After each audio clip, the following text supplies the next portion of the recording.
Biographical sketch of Millie Christine, the Carolina twin. Biographical sketch of Millie Christine. 8 Wonders of the World. The Lighthouse of Pharos. Pharos was an island off the coast of Egypt, near Alexandria. It was famous for its lighthouse, completed 280 BC, built of fine white marble. Its light was visible more than 40 miles. It existed 1,600 years. Destroyed by earthquake. The Temple of Diana.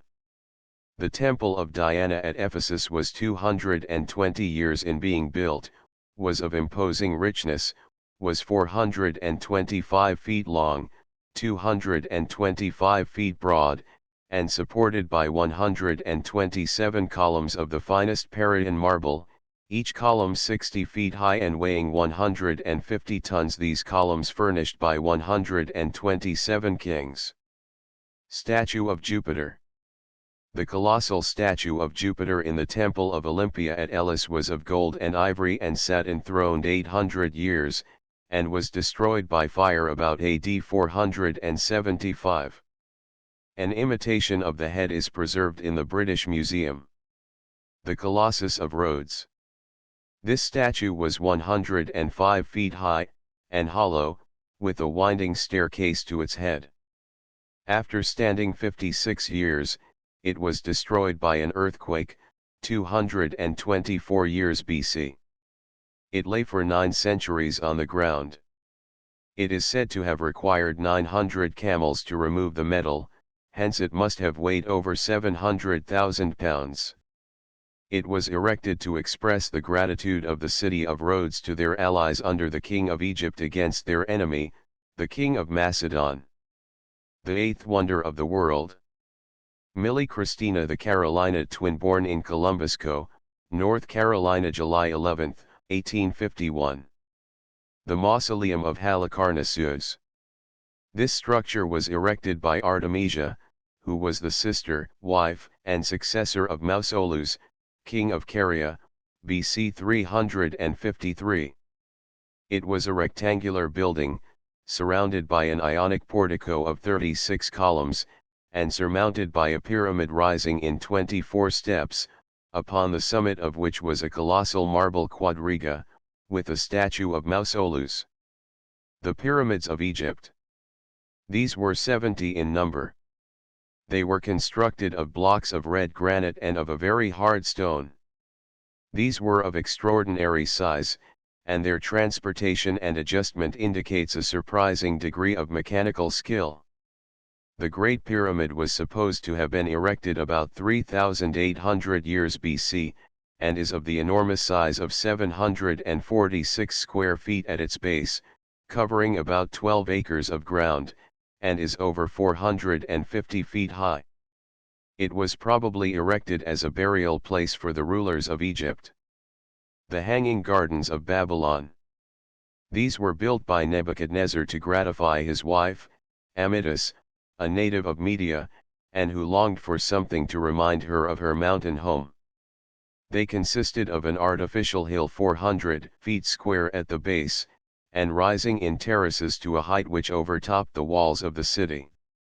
These terraces were filled with luxuriant vegetation of all kinds, even large trees, and were watered by a fountain at the summit, fed with water drawn from the Euphrates. Railway correspondence, Southern California Railway Company. Passenger Department. H. G. Thompson, Gen L. Pass. AGT H. K. Gregory, Ast. Gen L. Pass. AGT Los Angeles, Cal., January 30, 1895. To conductors, Los Angeles to Santa Ana, San Bernardino via Orange, San Bernardino to Redlands, and Redlands to Los Angeles. It is customary for Millie Christine, the dual woman, to require but one ticket. Please be governed accordingly when Millie Christine is making a trip over any of our lines as above indicated. Yours truly, H. G. Thompson, GPA. The Pennsylvania Railroad Co. Philadelphia, Wilmington and Baltimore Co. Alexandria and Fredericksburg Railway Co. Camden and Atlantic Railroad Co. Northern Central Railway Co. Baltimore and Potomac Co. West Jersey Railroad Co. Office, 233 South 4th Street. Passenger Department. J.R. Wood, Gen L. Pass. Agent. G.O.W. Boyd, Assistant Gen L. Pass. Agent. Philadelphia, June 10, 1894. Subject, refunding extra fare. J.P. Smith, ESQ, Grand Central Hotel, New York City. Dear Sir, referring to your call at this office a few days since, I enclose here with order number 25,286 on our treasurer for $4.71, covering refund of extra fare paid from Washington, D.C. to Philadelphia, June 4, by Millie Christine, the dual woman, in connection with one first-class ticket between same points, which the conductor lifted on the ground that two fares were necessary to cover passage. Please sign and return enclosed form of receipt, and oblige, very truly, G.O.W. Boyd, AGPA, Washington, Baltimore and Ohio Southwestern Railroad. Passenger Department. City Office, Southeast Corner 4th and Vine Streets. O.P. McCarthy, General Passenger Agent. Chas H. Koenig, District Passenger Agent. Cincinnati, O. April 13, 1892. Conductors B&OSW and connecting lines, this is to certify that Manager Smith has purchased 3 tickets, Cincinnati to New York, in connection with Millie Christine, the dual woman, this person being included. It is customary to require but one ticket for her passage. Kindly be governed accordingly. Chas H. Koenig, DPA, B&OSW Treasurer's Office, T. H. Gibbs, Treasurer. Columbia, Newburgh and Lawrence Railroad Company. Columbia, SC, September 8, 1893. Conductors SA line and connecting lines, this is to certify that J.P. Smith, ESQ, has purchased 3 tickets from Columbia, SC to Lincoln, Nebraska, in connection with Millie Christine, the dual woman, this person being included. It is customary to require one ticket for her passage. BFF Leifert, Ticket Agent, CN and LRR Burlington, Cedar Rapids and Northern Railway. Local Freight and Ticket Office. A.F. Pilcher, Agent. Sioux Falls, So. Dock, October 5, 1895. To conductors, it is customary to carry Millie Christine on one ticket. Respectfully, A.F. Pilcher, AGT. Title page: Biographical sketch of Millie Christine, the Carolina twin, surnamed the Two-Headed Nightingale, and the eighth wonder of the world. None like me since the days of Eve, none such perhaps will ever live except Christine Millie. At each levee Millie Christine will sing some of the songs and duets which will be found at the end of the book. Hennigan & Co., Print. Cincinnati. O. Railway Correspondence, Southern Railway Company, Office of Division Passenger Agent. R. W. Hunt, DPA S. H. Hardwick, GPA, Washington, D.C. W. H. Taylor, AGPA, Atlanta, G. A. Charleston, S.C., December 13, 1902. To conductors, it is customary for Millie Christine, the dual woman, to travel on one ticket. Please be governed accordingly when she is traveling over the Southern Railway. Yours very truly, R. W. Hunt, DPA Atlantic Coast Line, Traffic Department. T. H. Emerson, Traffic Manager. H. M. Emerson, GF and PA Wilmington, NC, December 10, 1897. To conductors, Millie Christine, the dual woman, is transported over these lines for one ticket, notwithstanding the fact that she has two heads. Yours truly, H. M. Emerson, GPA Baltimore and Ohio Railroad, Passenger Department. John K. Cowan and Oscar G. Murray, Receivers. S. B. Haga, DPAHR Hoser, Ticket AGT, 619, Pennsylvania Avenue, Washington, D.C., June 9, 1898. Conductors B&ORR: This is to certify that Manager Smith has purchased 4 tickets Washington, D.C. to Zanesville, Ohio, in connection with Millie Christine, the dual woman, this person being included. You will accept 1 ticket for the passage of Millie Christine. Yours truly, per SBH, DPAJM Shriver, GPA Plant System of Railways. B.W. Wren, PTM Savannah, GA, November 22, 1900. To conductors: It is customary for Millie Christine, the two-headed woman, to travel on 1 ticket. You will please govern yourselves accordingly. Yours truly, B.W. Wren, PTM Seaboard Airline Railway. To conductors: It is customary for Millie Christine, the two-headed woman, to travel on 1 ticket. You will please govern yourselves accordingly. Yours truly, A. O. McDonnell, AGPA Atlantic Valdosta and Western Railway, Traffic Department. Smith D. Pickett, GF&PA Jacksonville, FLA, November 30, 1900. To the conductors: AVW: It will only be necessary for Millie Christine, known as the dual woman, to present 1 ticket for her passage over our line. S. D. Pickett, GPA Southern Railway Company, Office of Traveling Passenger Agent. W. A. Turk, GPA, Washington, DCCA Benscoter, AGPA, Chattanooga, Tennessee. John C. Lusk, TPA Selma, Allah, January 11, 1901. To Southern Railway conductors: It is the custom for Millie Christine, the dual woman, to travel on 1 ticket. Please be governed accordingly. Yours very truly, J. O. Lusk, TPA. Sketch of the life of the Carolina twin. The two-headed lady, the double-tongued nightingale, the 8th wonder of the world, the puzzle of science, the despair of doctors, the dual unity. All of these names has she earned at various times, with the final title which we claim for her in defiance of any other or others, the most wonderful being alive. There are giants and giants, dwarfs and dwarfs, fat men and women, living skeletons of both sexes, hirsute monsters and bald heads by the century. There are marvels of nature, science, and art, of all which the world knows, but there can only be one nonpareil, one unequaled, and that is the subject of our brief sketch, for only one living creature is like Millie Christine, and her name is Christine Millie. But, says the curious reader, was there ever such another heard of before? Only one is on record, attested as a fact, and leaving out of the question fabulous monsters.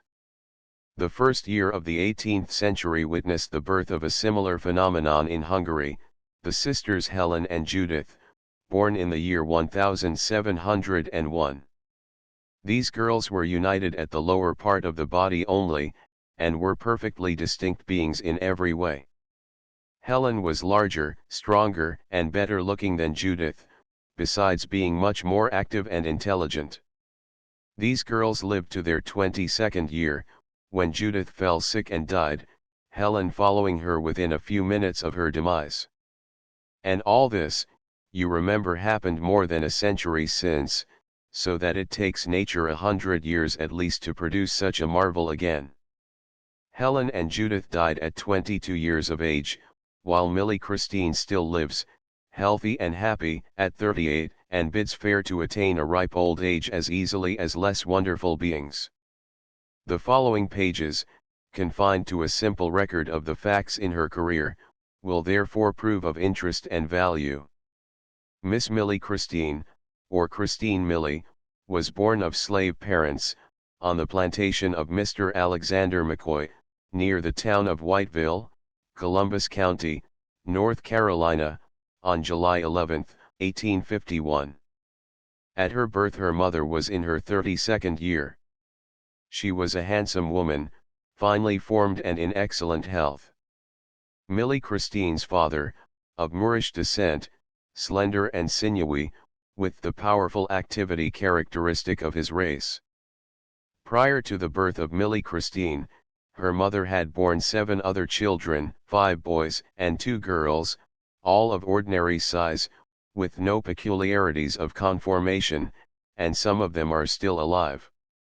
The wonder of the family, Millie Christine, weighed 17 pounds when she entered the world, and, although her mother was only attended by a colored midwife, no serious consequences attended such a remarkable birth. But, when the child was once fairly in the world, how rumor flew about the township of Whiteville, and spread from thence over the whole country. "Have you seen the girl?"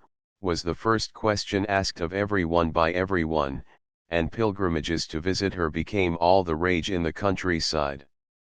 The old nurse who had superintended her introduction into this world was doubtless awestruck at the anomalous and wonderful addition she had made to her master's property, and not unnaturally prided herself on having assisted nature to produce a phenomenon, but the master himself, and his amiable lady, without stopping to question the designs of Providence, immediately surrounded the extraordinary infant with such care and attention as enabled it to thrive and grow. The dual-headed child was taken from the cabin to the mansion, and Mr. McCoy's family commenced then a course of care and attention to her health and welfare. During the first 18 months of her life nothing of importance occurred to Millie Christine worthy of note. She grew as other girls grow, learned to walk at 12 months old, was of a lively and agreeable disposition, and at 15 months began to talk with both her mouths. She was cheerful and active as any girl of her age, with every appearance of robust health. Her vivacity and goodness, together, no doubt, with her peculiar formation, rendered her the almost idolized of the mother and a general favorite of both old and young, and every attention and kindness was bestowed upon her. At this time Mr. McCoy, being a man in very moderate circumstances, a plain farmer, thinking the girl would become a burden to him, and annoyed with the frequent visits of strangers to see her, determined to dispose of her. He was not long in finding for her a purchaser, a person of the name of Brower, who offered $10,000 for her, seeing the possibilities of the child in the way of an exhibition. But inasmuch as this Brower was not possessed of the requisite cash to back his faith, and only offered to give a note of hand for the purchase money, Mr. McCoy naturally desired some responsible person to whom to look for the money in case of the non-payment of the note when due. This person was ultimately found by Brower in Joseph P. Smith, of Wadesboro, North Carolina, and Mr. McCoy finally parted with Millie Christine, in consideration of Brower's note for $10,000, endorsed by Mr. Smith. The happy Brower, in full possession of his prize, at once departed for New Orleans, in obedience to a request from the medical faculty of that city asking that she be brought there for a scientific examination. Rooms were taken and every preparation made for the contemplated examination, after which she was to be placed on public exhibition. It had been arranged, prior to their leaving home, that their presence in the city should be kept as quiet as possible, as the desire to see her would undoubtedly be very great and might interfere with the examination. This precaution was not strictly regarded, and soon the rooms and the passages leading thereto were literally besieged with anxious crowds of people eager to get a sight of her. The examination, however, at length took place and proved most satisfactory, every physician in attendance concurring in pronouncing her nature's greatest wonder. Being endorsed by the medical faculty, she was now put on public exhibition, but from want of proper management she succeeded but indifferently. Mr. Brower, being quite ignorant of the business he had undertaken, despaired of success after a few more efforts. About this time he became acquainted with a certain adventurer who hailed from Texas and boasted of his immense tracts of land in that state.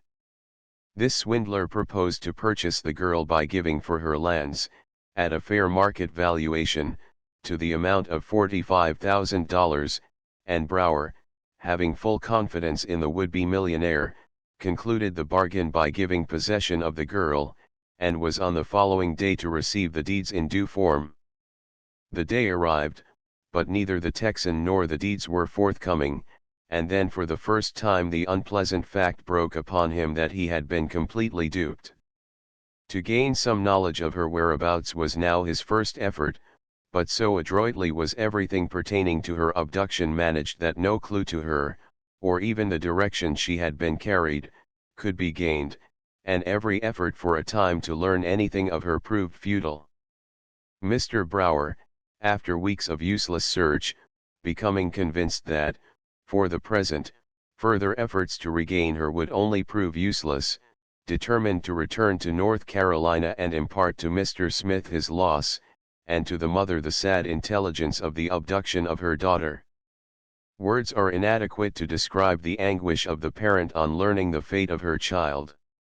For a time she was perfectly frantic, during 6 days refusing food, and for the same number of nights her eyes did not close in sleep. Her excellent character, uniform kindness, and amiable disposition had made her a general favorite, so that everything that could be was cheerfully done to comfort and soothe her mind. She was promised that no amount of money should be spared, no effort left untried to procure her much cherished child. How truly this promise was kept the sequel will prove. Brower and partner were bankrupt, and Mr. Smith expected no assistance from them. But before anything could be done to recover the child, it was necessary that her original owner should be compensated for his loss in the transaction. Christine Millie had been spirited away to parts unknown, and all that Mr. McCoy had to show for her was Brower's note for $10,000, and as Brower could not pay this money, his endorser, Mr. Smith, became the responsible party and accepted the responsibility. He at once paid the purchase money in full to Mr. McCoy, and took from him a deed which made him the exclusive owner, under then existing laws, of the person of Millie Christine. The proviso, wherever he could find her, was of course understood, and in order to quiet the mind of her mother and convince her that, whenever found, the child would be restored to her care, Mr. Smith at the same time purchased the father, mother, and 7 children, a transaction of course involving a large sum of money, all of which was dependent for its recovery on the recovery of Millie Christine herself. The question then arose, where was she, and if found, how was she to be recovered, if at all? Mr. Smith found in the person of Mr. T. A. Vestal of Selma, Alabama, one of the shrewdest detectives in the country, and Vestal at once commenced operations, with the assistance of 2 other detectives, and ultimately gained intelligence of her in the city of Philadelphia, though not before the lapse of some 15 or 18 months. Vestal heard from a Negro barber, whose confidence he had obtained, that about a year ago a child answering her description had been in the city, and for a time had been secreted in a cellar on Pine Street. The cellar was found, and, through the influence of bribes, it was ascertained from an old woman still living in a portion of the house to which the cellar belonged that the child had been carried to New York. The next day Mr. Vestal started for that city to prosecute his search, and remained there 5 weeks. Every effort was made, but no further intelligence of her could be learned. If anyone knew of her or had seen her there, their mouths were sealed to the influence of money or persuasion. Mr. Vestal began almost to despair, yet determined not to yield his cherished object. He had every reason to believe she was alive, for when taken from New Orleans she was in excellent health. The papers had been watched closely by him, and no account of the death of anyone answering her description had been noticed, which certainly would have been the case had she died. From New York he proceeded to Boston, from thence to Philadelphia, and ultimately to Newark, New Jersey. There, for the first time, he got definite information of her. He learned from a man then keeping a drinking house that at one time, when engaged as a cabman in the city of New York, he had been hired to convey a girl answering her description to a sailing vessel, the name of which he did not remember, bound for and ready to sail for Liverpool, that he had seen the vessel depart, and knew the child was aboard of her when she sailed. Acting on this valuable information, Mr. Vestal immediately returned to North Carolina and urged on Mr. Smith the necessity of following her. Mr. Smith determined to make the attempt, and accordingly prepared for the journey. Accompanied by the mother of Christine Millie, he reached New York, took the steamship Atlantic, and after a pleasant voyage reached Liverpool. There they learned that the child had been on exhibition in that city, also in London, Leeds, and other places. Seated in a promiscuous crowd of traders and traveling clerks one evening, in front of his hotel, her name was introduced, and he learned that a short time before she had been on exhibition in Glasgow, Scotland. Immediately they started for that city, but on arrival found that a short time before she had been taken back to England, and was then in Birmingham. So to that city they posted, and on their arrival, to their joy, found she was then on exhibition. It now became necessary that extreme caution should be used, lest their long-cherished object would be frustrated on the very eve of consummation. The impatience of the mother knew no bounds.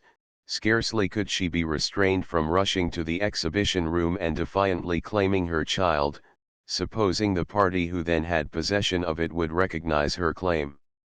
She was, however, at length convinced of the imprudence of such a course, and submitted until the case had been placed in the hands of the proper officers.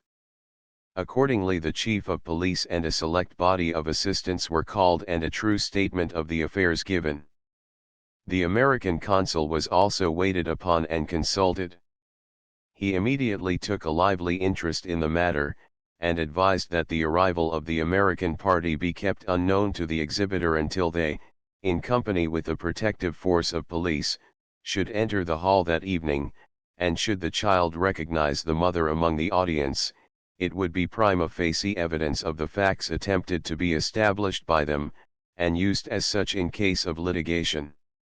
Accordingly, the impatience of the mother was restrained until the hour of the gathering of the visitors, when a portion of the police, selected for the purpose and disguised, Mr. Smith and the mother procured tickets of admission and entered the hall, as casual visitors impelled only by the general curiosity.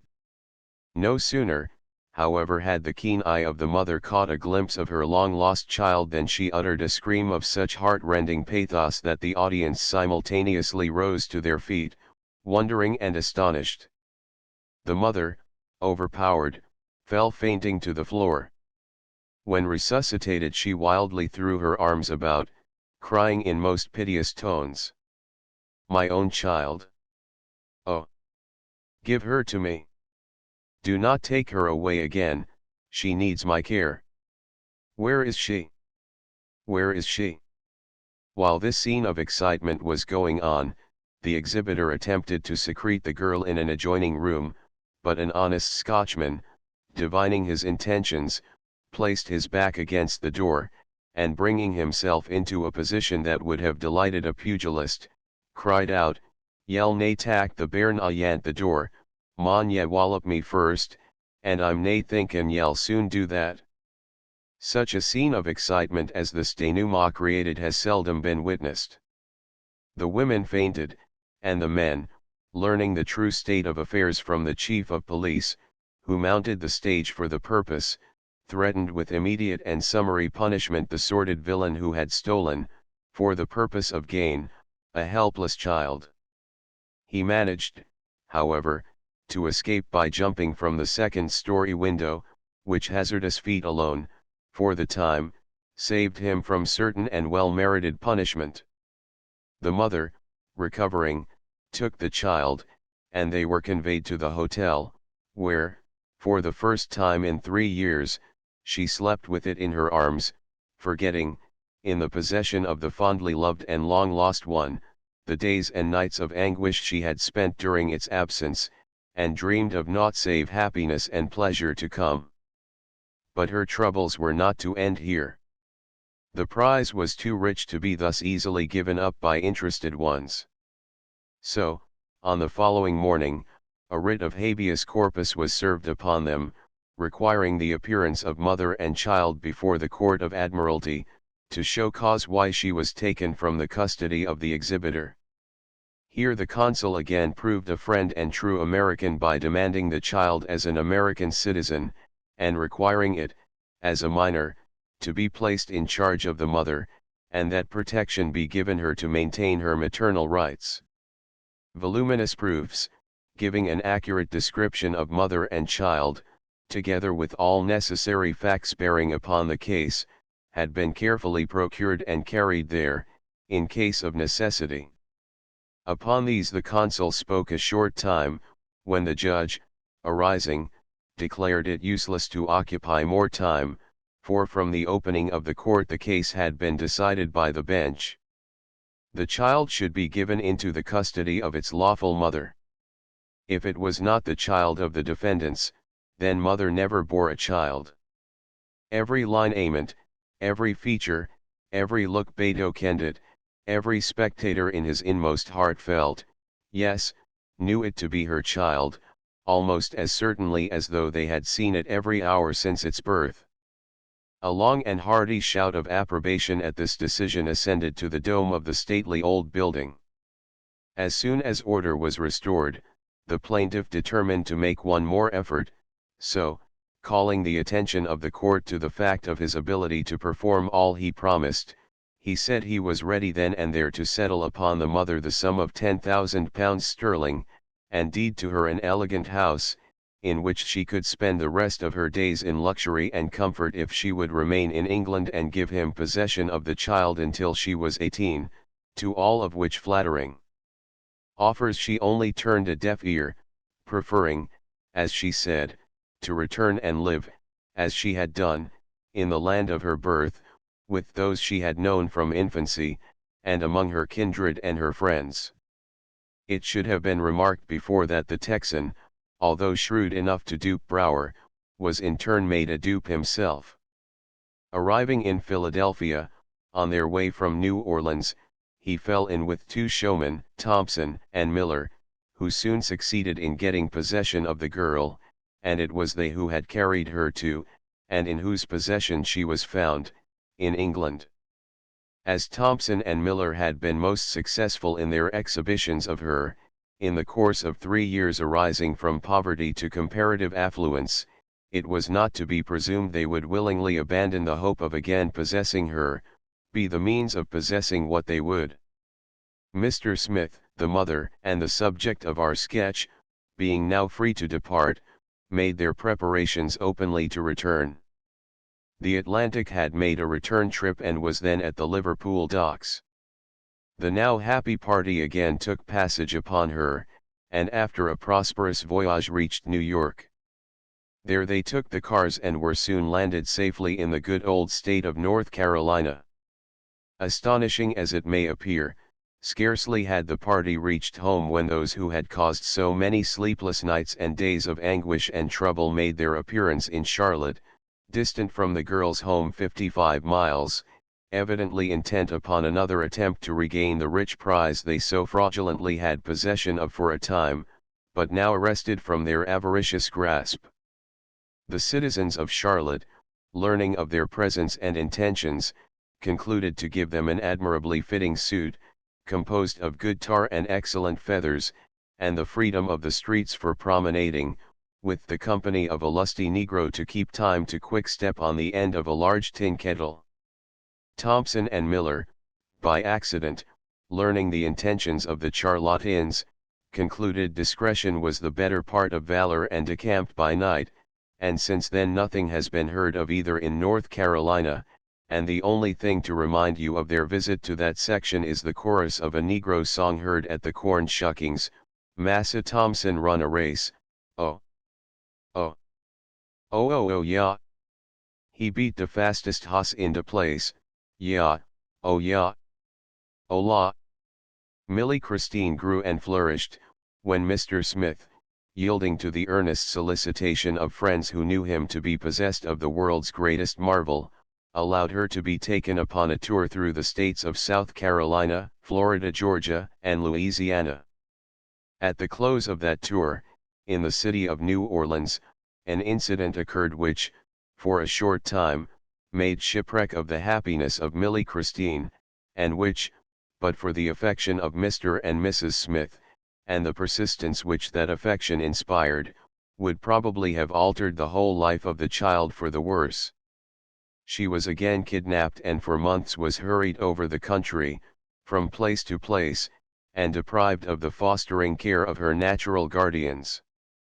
Ultimately, however, Mr. Smith's anxiety and determination were rewarded, and the child was restored to the arms and heart of Mrs. Smith, whom it soon came to regard and denominate its white mamma. Under her care the girl was reared to regard with reverence and love the Supreme Father of all mankind, and speedily grew up into an intelligent Christian child. She not only became proficient in elementary education, but, showing a high appreciation and taste for music, soon became an object of great interest to all visitors at Mr. Smith's home by the rapid progress she made in that accomplishment. The year 1860, the dreadful year which brought so much pain and suffering to the United States of America, brought its own individual sorrow to the home of Millie Christine. Mr. Smith, after a few weeks of suffering, passed quietly away to a better world, mourned by all who knew him, and by none more than those who called him master. Indeed, it is only due to Mr. Smith and his wife to state, and Christine Millie desires particularly that it be inserted in the sketch of her life, that she experienced at his death rather the affliction of one who had lost a beloved father rather than a master. Not only this, but other families on estate of the Smiths, while calling the owner and his wife master and mistress, always regarded them in the light of protecting parents. But the war came on, and with it came those heavy losses which prostrate the fortunes of the Smith family, making of the once prosperous plantation an untilled waste, over which the restless hand of the armed spoiler worked its will. It was then that the kindness of the past found its fruit in the devotion displayed by Millie Christine towards her only living protector, Mrs. Smith, whom she regards with filial affection, and from whom she was fully determined never to separate herself. To retrieve the fallen fortunes of the family she, now free, consented to place herself on exhibition, and afford the world the opportunity of seeing the most marvelous physical development which has ever existed in the human family. It may be mentioned here as an interesting fact, showing the strange mutability of human fortunes, that Jacob, the father of this wonderful being, once the slave of the planter McCoy, now owns, with his wife Monimia, the very plantation on which he was once a bondman, and on which Millie Christine first saw the light of day, the same having been purchased by her with the proceeds of her exhibitions as a present to her father and mother. It will be necessary to append to this sketch a few of the medical and surgical reports on Millie Christine's physical organization, but it may not be uninteresting to give a brief description of her as she strikes the mind and eye of a familiar friend. Millie Christine, physically, has but one existence; mentally, she has two, perfectly developed. From the middle of the single spine grow two perfectly developed busts, each of which has a pair of fine arms, and terminates in an interesting head. Both heads are adorned with curling black hair, each has a pair of sparkling black eyes, constantly lit up by intelligence, which, at any outburst of fun and humor, seem literally to dance with glee, while each mouth is adorned with a set of brilliant teeth. The two faces are bright and interesting, but differ materially in features, one resembling Jacob, the father, the other Money Mia, the mother. There is very little distinction to be made in the two developments. The two sets of brains always agree in forming the same conclusions, equally amiable, and equally agreeable in character. They never form different ideas on the same subjects, and the thoughts of each are characterized by that independence which is usually exhibited by natives of America. The tastes and habits of the two are alike, both are fond of music and dancing, both take interest in the same amusements. Indeed, this marvelous organization shows its wonder in nothing more evidently than its perfect happiness. The two minds can converge each through its own lips. The being is never at a loss for society or for company, for each has, attached to itself, another existence, and yet in no single instance has a particle of disagreement ever occurred to conflict with the happiness or comfort of either. If the one mind formed the fancy to be in London, and the other desired its body to proceed to Paris, a conflict might ensue. Providentially, this seems impossible, and has never occurred. Christine has a soprano voice, Millie a contralto, and they sing duets together with exquisite taste and sweetness. Their natural taste for music has been conscientiously and carefully cultivated by their kind protectress, and the public will not be slow to discover that they have as much power to please and amuse as a very large number of artistes of established reputation. It should now be stated that Millie Christine has 4 legs, on which she walks with grace and ease, but she can use the outer ones only for purposes of locomotion. She is a very graceful dancer, and executes the schottische, polka, or waltz with equal ease. Her manners in the presence of strangers are most engaging. She does not object to speak of herself or her own peculiarities, and her two minds are always as one on these points. The two minds composed some verses descriptive of herself, which the two voices repeated in unison, and, although of no great literary merit, they are simple and expressive. The verses are as follows: "'Tis not modest of oneself to speak, but, daily scanned from head to feet, I freely talk of everything, sometimes to persons wondering. Some persons say I must be too, the doctors say this is not true, some cry out humbug till they see, when they say great mystery. 2 heads, 4 arms, 4 feet, all in one perfect body meet, I am most wonderfully made, all scientific men have said. None like me since the days of Eve, none such, perhaps, will ever live. If marvel to myself am I, why not to all who pass me by? I'm happy, quite, because content, for some wise purpose I was sent, my Maker knows what he has done, whether I'm created 2 or 1. The medical reports on the anatomical construction of this extraordinary phenomenon are published separately for the benefit of the scientific and the gratification of the curious, but sufficient may be here stated to satisfy the ordinary interest of the public.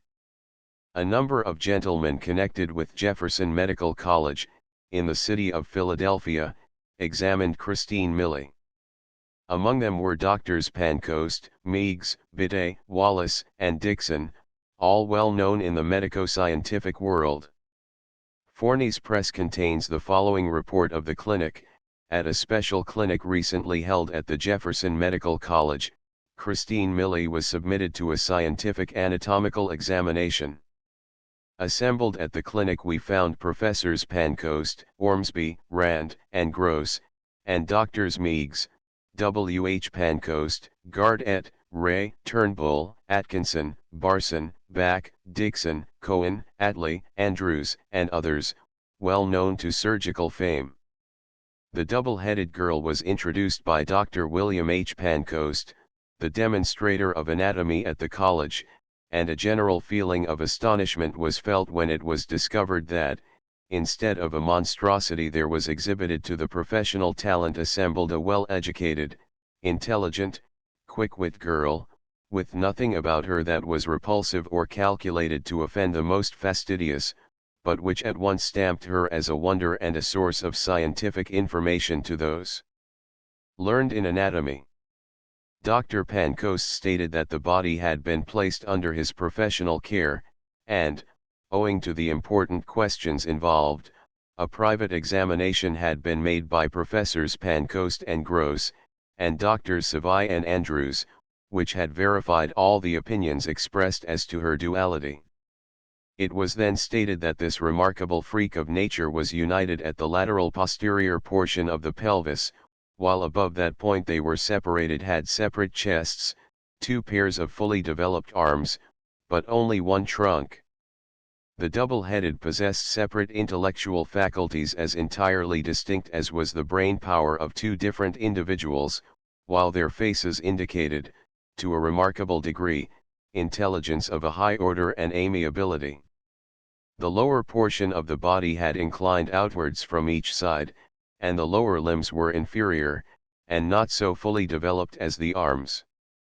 A series of experiments was then made under the direction of Professors Pancoast, Attlee, Morey, and others, calculated to demonstrate the construction of the nervous system, which showed that while above the junction the sense of feeling was separate and distinct in each, below the union it was in common.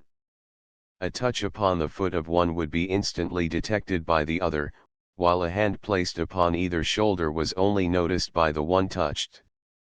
The pulse of Millie was found to be about 4 beats slower than that of Christine, while the beat of the 2 hearts was nearly the same. An impromptu performance was given at the clinic in order to show the agility of the girl, and, to the astonishment of the audience, dances were executed, conversations carried on between the 2 heads, and conversations with 2 different persons at one and the same time. They stood upon their outer limbs, walked about with a pleasing undulating motion, and Christine lifted the other by the ligature at the pelvis merely by inclining her body to one side. To cap the climax, a duet was executed by the girl, displaying musical knowledge, culture, perfect time and tune, one head taking the soprano and the other the alto, and then, in order to show the sympathetic nature of their voices, "Sweet Spirit, hear my prayer," was given in admirable style. Some of the leading statesmen in Washington manifested great interest in the case, and 2 of the most eminent physicians in the city were afforded an opportunity to make an examination. Respecting it, the Washington Republican says, "The examination by Dr. Bliss and Dr. Borland was most satisfactory, and revealed the fact that the representations made by the young lady's guardians are entirely correct, the girl being but of one body, with 2 heads, 4 arms, 4 feet, 2 sets of lungs, 2 hearts, but only one physical organization." The doctors express themselves as entirely satisfied that the young lady is the most wonderful human being on the face of the earth. The Baltimore Sun, a paper of very high standing in Maryland, says, "There is, at the juncture of the trunk, but one spinal column. The nervous system seems to be identical, but each possesses individual consciousness, and each head does its own thinking. On the other hand, the appetite is the same, when one is hungry the other is the same. The digestive organs are independent. As she moves about she looks like 2 bright young copper-colored girls tied together in the middle, in the same dress, which is cut short so as to display the movements of 4 feet. The busts of each are very nearly symmetrical, the heads and necks, shoulders and arms, are perfect. The faces are round, bright and intelligent, eyes large and clear, hair black and glossy." The press of all the large cities in America bore similar testimony. During the past few months Millie Christine has received an enormous number of visitors. Christine Millie's receptions have always been attended by great numbers of people. In the city of Washington, during a fortnight's stay, 30,000 persons attended her receptions. In Philadelphia, during 8 weeks, 150,000 visited her. In Boston, 70,000 in 3 weeks, and in New York, in a single day, 10,000 persons flocked to see her. Christine Millie has made an extensive tour of Europe, and remained there several years. The Liverpool Mercury has the following regarding her. Extraordinary physical phenomenon. Since the days when the Siamese twins arrived in this country and occasioned so much excitement in medical circles, no illustration of the freaks of nature has been found at all approaching in its remarkable character to that given in the person of Christine Millie, a native of North Carolina, who arrived at this port on Tuesday, per city of Brussels, from New York. The young person who is about to proceed to London for exhibition, is the child of parents formerly slaves in North Carolina, still living, and having several other children, and was herself born a slave. It is scarcely possible by a written description to convey anything like an adequate idea of the marvelous physical organization of this extraordinary being. In figure, Christine Millie, who is 19 years of age, is rather short, and possesses 2 heads upon one body, with 2 well-developed chests and forearms. This portion of the frame is as perfectly distinct in each figure as if the upper part were the heads of 2 persons, but at the lateral posterior portion of the pelvis there is but one body, with one spine, the lower parts of which gradually incline outwards from each side, and terminate with 4 legs. The faces are of the African type, with thick lips and large mouth, denoting the race from which the girl has descended, but in conversation the countenances brighten with intelligence, and those who have had the opportunity of seeing the girl could not fail to be pleased with the geniality of her manner and with the store of information which she has at her command. The question which naturally arises, and which it seems difficult to solve, is, whether this is one being, or whether, in some extraordinary manner, 2 persons have thus marvelously joined together. A very careful anatomical examination, made by the professors at Jefferson Medical College, America, has led to the discovery that the lungs, heart, and functions of digestion are those of 2 persons, apparently perfect and healthy in each, but that the whole of the lower organization of the body is that of one female, with the exception of the 4 legs. Each head is said to possess separate intellectual faculties, as entirely distinct as the brain power of 2 different individuals, and the volitions of the will are independent, but very much in harmony with each other. In proof of this the 2 mouths will at the same time converse with different persons upon topics of a widely different character, and will join in singing a duet, one taking the soprano and the other the contralto part. Experiments have been tried with a view to demonstrate the nervous system, which showed that whilst above the junction the sense of feeling was separate and distinct in each, below the point of union it was common. Thus, a hand placed upon the shoulder of either was noticed only by the one touched, but a pressure of the foot was instantly felt by each. Yesterday a private party of ladies and gentlemen had an interview with this extraordinary person at the Washington Hotel, and were both astonished and pleased. She seems remarkably cheerful, suffers no inconvenience or pain from peculiar physical organization, dances with freedom, and, for one of her race, sings with considerable taste and expression. ***********. The editor of the Liverpool Daily Post says, "The new phenomena." A numerous party assembled yesterday at the Washington Hotel to interview a most extraordinary natural phenomena who is about to be exhibited in London as the 2-headed nightingale.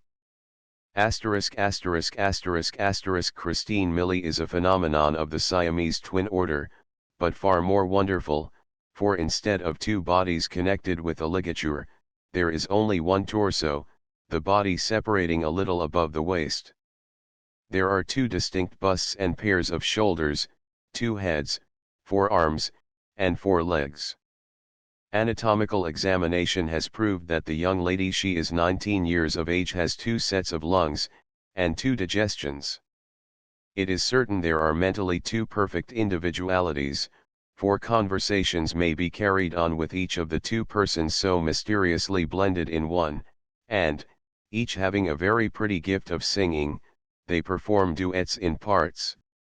Christine Millie also dances very gracefully, and appears to have no difficulty in moving about, and in no way differs in appearance from two animated and engaging young negresses, who for sport have agreed to pass an hour tied together nearly back to back.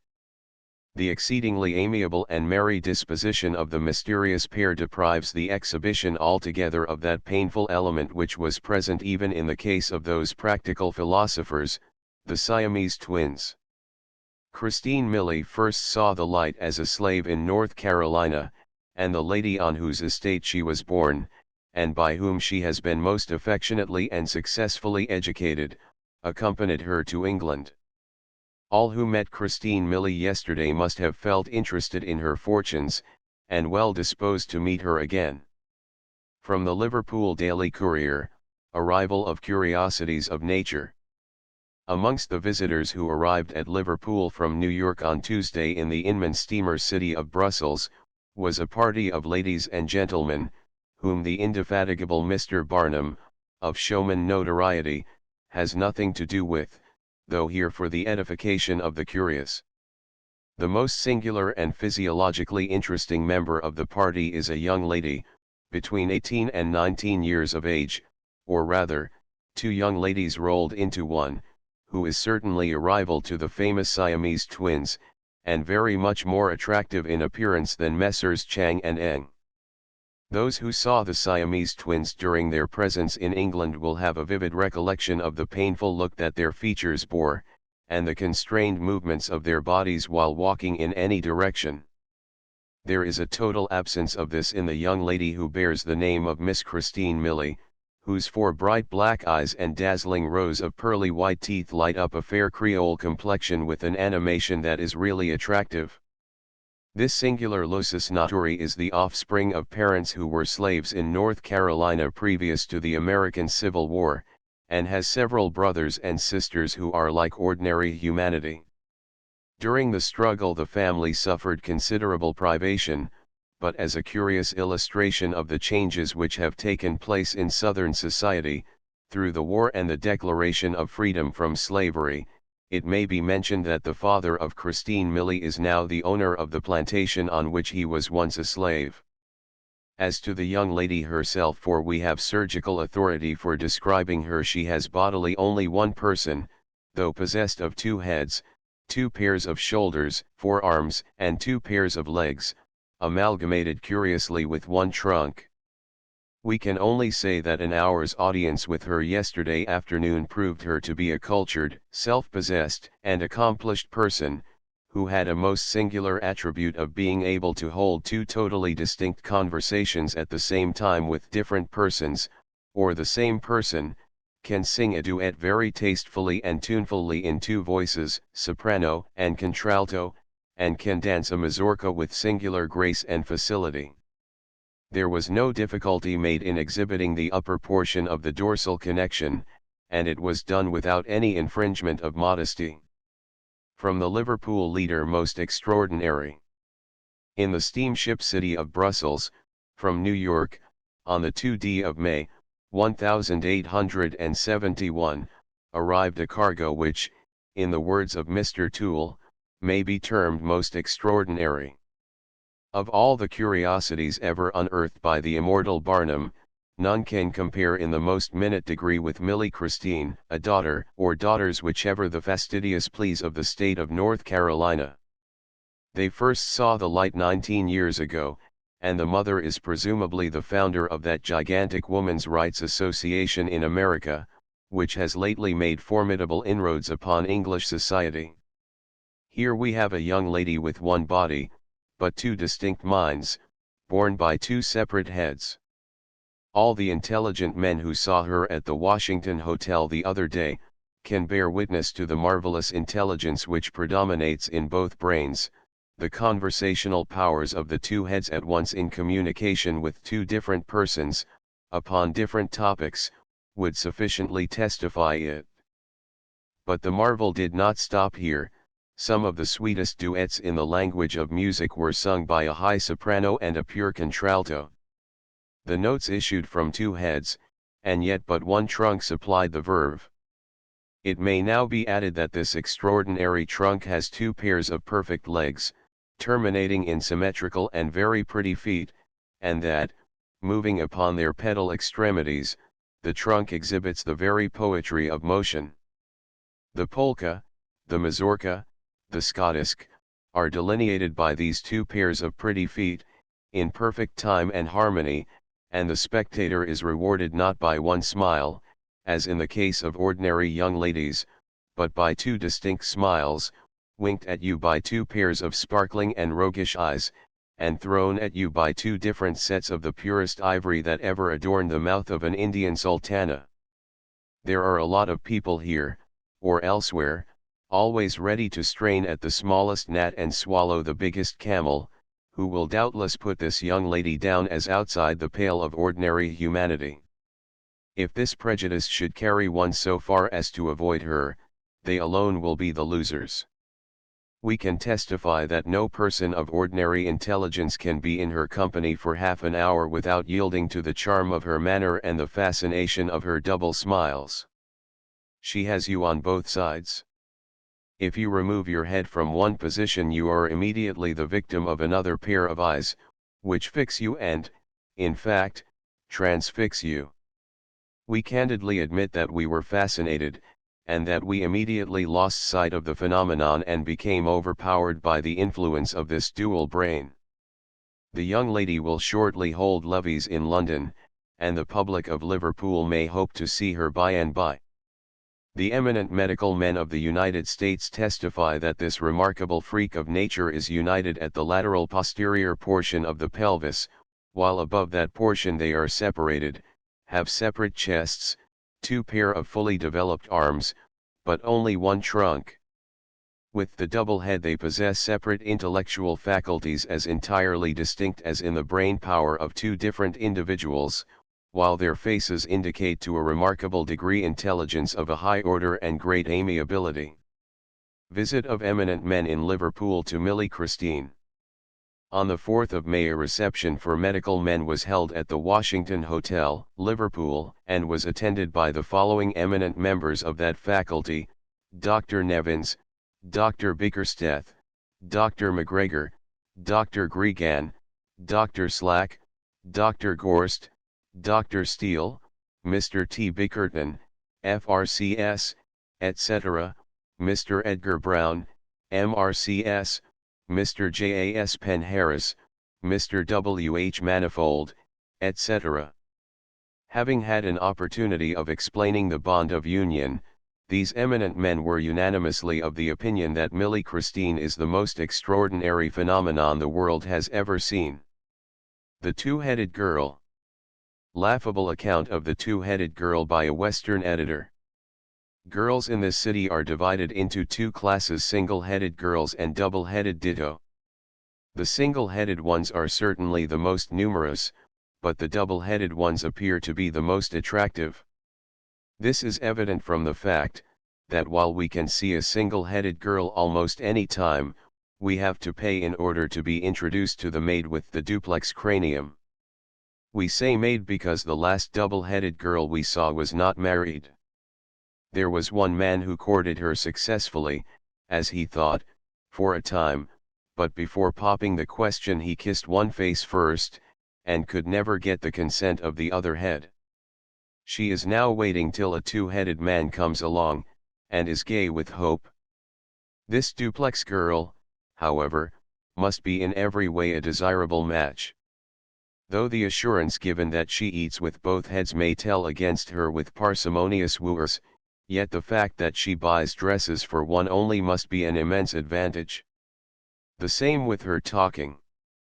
The two-headed girl must be extremely circumspect, not only in her walk, but in her conversation. As she can never have a secret, she can have no opportunity to go around telling it. Neither will anyone ever tell a secret to one head for fear that the other would split upon it. The fact of having two tongues should not militate against her, as, if she had only one, she would probably keep it going all the time, while, if she uses two, the one deadens the sound of the other. Whichever way we look at the two-headed girl we see her to advantage, though we don't mean to say the least that should be understood to disparage a girl because she happens to be born with only one head. After an absence of 8 years, Christine Millie returned to her native land on October 1, 1878. Her tour abroad was a continued ovation of success. She visited the principal cities and towns in England, France, Germany, Belgium, Italy, Hungary, Austria, Holland, and Russia. At every point the young lady was commanded to appear before the nobility and rulers of these great countries. Kingly presents and valuable jewels were given as tokens of appreciation not only of her as a remarkable curiosity, but of her graceful bearing, her contented disposition, and of her artistic musical abilities. Before she had landed, upon her arrival, a representative of the New York Herald greeted her, and the next morning that journal gave forth to the whole United States the return of one of its children, who had fully established herself to be the greatest curiosity of the greatest country in the world. Since her return she has exhibited to thousands in the cities of Boston, Philadelphia, and New York. While in Philadelphia she again appeared before the professors and students of the Jefferson Medical College. Professor Pancoast for the second time examined her. A portion of his lecture is extracted from the Philadelphia Evening Telegraph. This afternoon, at 1 o'clock, Millie and Christine were given a scientific examination by Professor W. H. Pancoast, at his clinic, at the Jefferson Medical College Hospital. The well-like room was crowded, and Professor Pancoast busy removing a cancer from a patient when the reporter arrived. During the operation Baron Littlefinger and Count Rosebud, two most intelligent dwarfs, perfect little men in figure, were present, and appeared interested spectators of the operation. In introducing Millie and Christine, the professor said that he considered them the most interesting personages that have ever come under the notice of scientific men, far more interesting than the Siamese twins. In the midst of his discourse the young ladies entered, clad in green silk on their two bodies, pretty little bronze boots on the 4 feet, white kids on their 4 hands. They moved forward like an expanded V, with a crab-like movement that was not ungraceful. Borne back to back, the professor explained that the natural desire of each to walk face forward had twisted them in their present position. Separate entities, separate individualities, each can pursue separate lines of thought and conversation independent of the other. From habit their appetites call for food and drink at the same time. All the ills of flesh are not, however, necessarily theirs in common. One may have the toothache and the other be free from any ache. But in the examination conducted today the professor discovered a remarkable development of sensibility since his previous examination 8 years ago. Touching them on any extreme of the body, on any foot for example, both in common were conscious of the touch. Christine has been and is now the larger and stronger of the two. As children they used to have little struggles and quarrels for supremacy, but, as they could not get away from each other, they early concluded that the best way to get along in their novel path through life was to yield to each other. Their present happiness and affection for each other is an example for couples who are yoked together in marital bonds. Sometimes Christine rolls over Millie in bed without awakening her. Both can sleep separately. They can stand and walk on their outside legs, but they prefer to walk on all fours. Millie cannot lift up Christine's legs, or Christine Millie's legs. Since the Hungarian sisters, there has been no similar case reported reaching adult life for 170 years.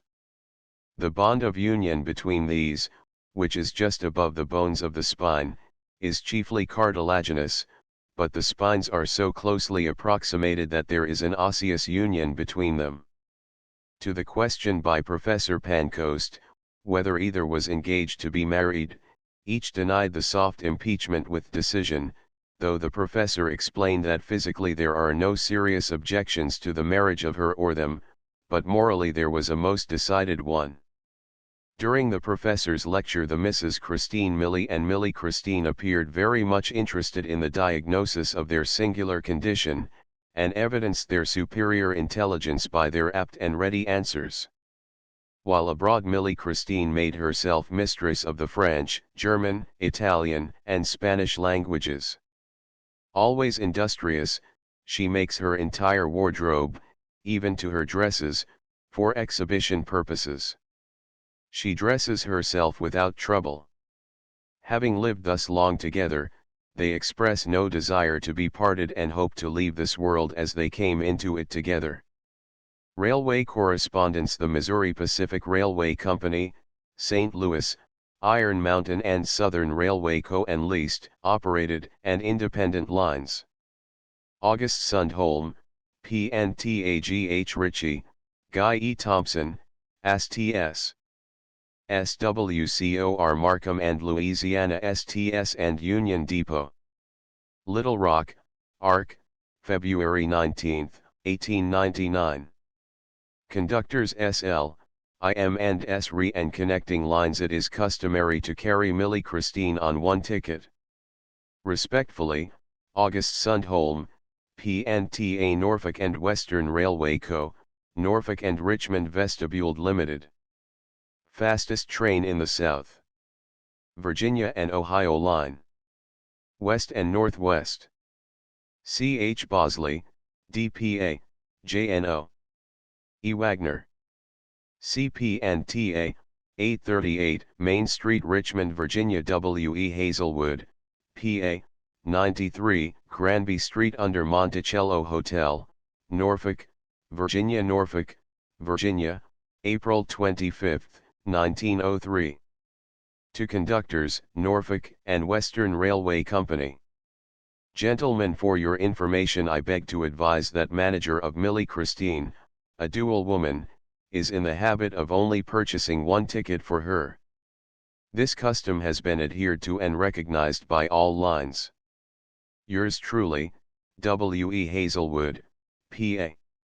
Certificates of eminent medical men. Hundreds of certificates might be given, but the following are sufficient: 1100 Walnut Street, Philadelphia, PA, January, 1871. I have examined Millie Christine and consider her a more interesting anatomical curiosity than the Siamese twins, on whose bodies I made, assisted by a colleague, a post-mortem examination. I consider the union of the Carolina twin more curious even than the famous Hungarian sisters, who were born October 26, 1701. Millie Christine is joined by the sacrum and coccyx. The lower part of the spinal cords are united together. There are separate bladders, but one common vagina, one uterus to be recognized, and one perfect anus. The bond of the union at this date measures 26 inches in circumference. W.M.H. Pancoast, M.D., etc. 1117 Spruce Street, Philadelphia, PA, January 20, 1882. I have had the opportunity, in conjunction with Professors Gross and Pancoast, of examining very carefully the celebrated Carolina twin. She and they are simply wonderful in their anatomical construction, far more so than the Hungarian sisters or the Siamese twins. Intellectually they are separate and distinct, sexually but one. Rectum and vagina in common and possessing but one uterus. T. H. Andrews, M.D. New York City, August 5, 1871. The undersigned were among those who were invited to visit Millie Christine today, heartily concurring in all former medical reports relative to she and they being both two and yet but one person, stamping her as the world's greatest and most interesting personage, Dr. Anderson, Dr. Davidson, Dr. Bruce, Dr. Crompton, Dr. Chadsey, Dr. Cooper, University Medical College. Professor Carmichael, Drive E. B. Belden, Dr. Worcester, Dr. Beach, Dr. C. H. Brown, Dr. J. C. Bull, Dr. I. C. McCoy, Drive S. W. David, Dr. Barker, Dr. Demarest. Lancet, Medical Journal of England. The following prominent scientific men of Great Britain are among the few who vouch for the genuineness of the marvellous two-headed nightingale: Sir James Paget, Bart., President RCS, FRS, and C. Sir W. W. Gull, Bart., MD, FRC, and C. Sir W. Ferguson, Bart., MD, FRCS, and C. Sir Henry Thompson, FRCS, MD Henry Fee, FRCS, and C. And leading surgeons and medical men of Russia, Austria, Switzerland, Germany, Spain, France, Italy, and Belgium fully concur and endorse the statements above given. 15, South Charlotte Street, January 11, 1856. I have this day examined Millie Christine, and find that the band of union is between 15 and 17 inches in circumference, involving at least the bones of the sacrum and coccyx immovable, uniting the sacral nerves and spinal cord, so as to constitute one individual, or two girls in one nervous system. I also find both heads sprightly and intelligent, and deem her a much greater curiosity than the Siamese twins. Signed, John Lazars, Professor of Surgery to the Royal College of Surgery, and Senior Operating Surgeon in the Royal Infirmary of Edinburgh. New Orleans, February 10, 1858. I have this day examined the two-headed girl, and find her to be a very remarkable anatomical curiosity. The spines are united, having rectum and vagina in common. J. C. Knott, M.D. I fully concur in the above opinion. Doss. Hunt, M.D. St. Louis, M.O., May 28, 1858. We, the undersigned, having made a critical examination of the lusus naturae, known as the two-headed girl, now being exhibited in our city by Mr. Vestal, would beg leave to state that this wonder, as regards the pelvic arrangements is, in our opinion, 1, in all other particulars double. John B. McDowell, M.D., B. F. Edwards, M.D., W. M. Carlane, M.D., J. M. Scott, M.D. St. Joseph, M.O., July 13, 1858. The undersigned, physicians of St. Joseph, having been invited to see the lusus naturae now on exhibition in the city, fully concur in the statement that it is the greatest wonder of the age, having 2 heads, 4 legs, 4 arms and but one body, and one consolidated pelvis, and perfect sympathy of desire. W. I. Hetio, M.D., J. H. Grant, M.D., J. A. Chambers, M.D., O. B. Node, M.D., C. Catlett, M.D. Royal Guest. The famous 4 times by command before the royal family. Thrice before the Prince and Princess of Wales and also before all the crowned heads of Europe. A royal guest by royal command, MLLE Millie Christine, the marvellous two-headed nightingale, visited Her Majesty the Queen at Buckingham Palace, London Times. MLLE Millie Christine, the famous two-headed nightingale, had the honour of appearing, by command, before HRH the Princess of Wales, at Marlborough House, Pall Mall Gazette. HRH the Prince of Wales, accompanied by Prince John of Glucksburg and Mr. Paget, attended by Colonel Keppel and HIH the Grand Duke Oladimar of Russia and suite, attended by Colonel Ellis, paid a visit to the exhibition of the two-headed nightingale at Willis's Rooms Morning Post. So much pleased was Her Royal Highness the Princess of Wales with the two-headed nightingale, on her departure for the continent, she left orders that a couple of brooches should be presented to the 2-in-1 young ladies the standard. They have been well educated, and appear happy, lively, and good-tempered. London Times. The two-headed nightingale sings popular duets very sweetly and cleverly. Daily Telegraph. Her care will no doubt be regarded with great interest. London Daily News. The Carolina twin, Christine Millie, is the owner of a most valuable brooch, presented to her by HMG Queen Victoria. Millie Christine, a royal favorite. Piccadilly Hall was closed last night, for Millie and Chrissy were commanded to appear at Marlborough House, her third time there. London Times. Musical entertainment by Millie Christine, the Two-Headed Nightingale. Selections from the following, and many other songs, will be sung as duets by Millie Christine, at each reception. O'er the Waves We Float. Words by J. E. Carpenter. Music by Stephen Glover. O'er the waves we float, ferries too, in our ferry boat, fanned by the breezes, rocked by the tide, in our nautilus bark we glide, we glide. When the strong cordage snaps in the gale, safe o'er the surges we sail, in the bright calm we rest on the deep, and, lulled by the zephyrs, we sleep, we sleep. Cast by the winds from shore to shore, a moment you view us, and then no more. The nautilus shell, by human eyes, is seen on the waters that sink and rise, over the billows away and away. Ours is the freedom that knows no decay. Braving the tempest, and stemming the tide, in safety forever, we glide, we glide. Press cuttings. As for Millie Chrissy, the two-headed girl, she is a perfect little gem or gems, or a gem and a half, we don't know which. She sings with one or two voices very sweetly, and in dancing we never saw anyone more graceful. We expected to see a monstrosity, but were agreeably disappointed. On the contrary, we found her pleasing in appearance, agreeable in her manners, and endowed with good conversational powers. Great care and attention must have been bestowed upon her education. New York Times.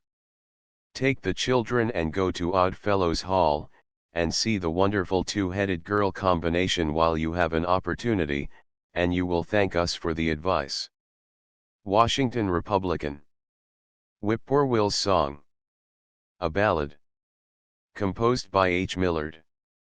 Oh, meet me when daylight is fading, and is darkening into the night, when songbirds are singing their vespers, and the day has far vanished from sight, and then I will tell you, darling, all the love I have cherished so long, if you will but meet me at evening, when you hear the first whippoorwill's song. Chorus. Oh meet me, when you hear the first whippoorwill's song. 'Tis said that, whatever sweet feelings may be throbbing within a fond heart, when listening to whippoorwill singing, for a 12-month will never depart, so then we will meet in the woodland, far away from the hurrying throng, and whisper our love to each other, when we hear the first whippoorwill's song. Whippoorwill, N.C. And in the long years of the future, though our duties may part us a while, and on the return of this evening, we be severed by many a mile, yet deep in our bosoms we'll cherish the affection, so fervent and strong, we pledged to each other this evening, when we heard the first whippoorwill's song. Whippoorwill, and see press cuttings. There are a lot of people in England, as elsewhere, always ready to strain at the smallest gnat and swallow the biggest camel, who will doubtless put this young lady down as outside the pale of ordinary humanity. If this prejudice should carry any so far as to lead them to avoid her, they alone will be the losers. Liverpool Leader. This wonderful exhibition is of the most chaste character, and we can safely recommend it to fathers, mothers, sons and daughters. Boston Transcript. Put Me in My Little Bed. Words by Dexter Smith. Music by C.A. White. Oh, Bertie, I am tired now, I do not care to hear you sing, you've sung your happy songs all day, now put your head beneath your wing. I'm sleepy, too, as I can be, and, sister, when my prayer is said I want to lay me down to rest, so put me in my little bed. Chorus.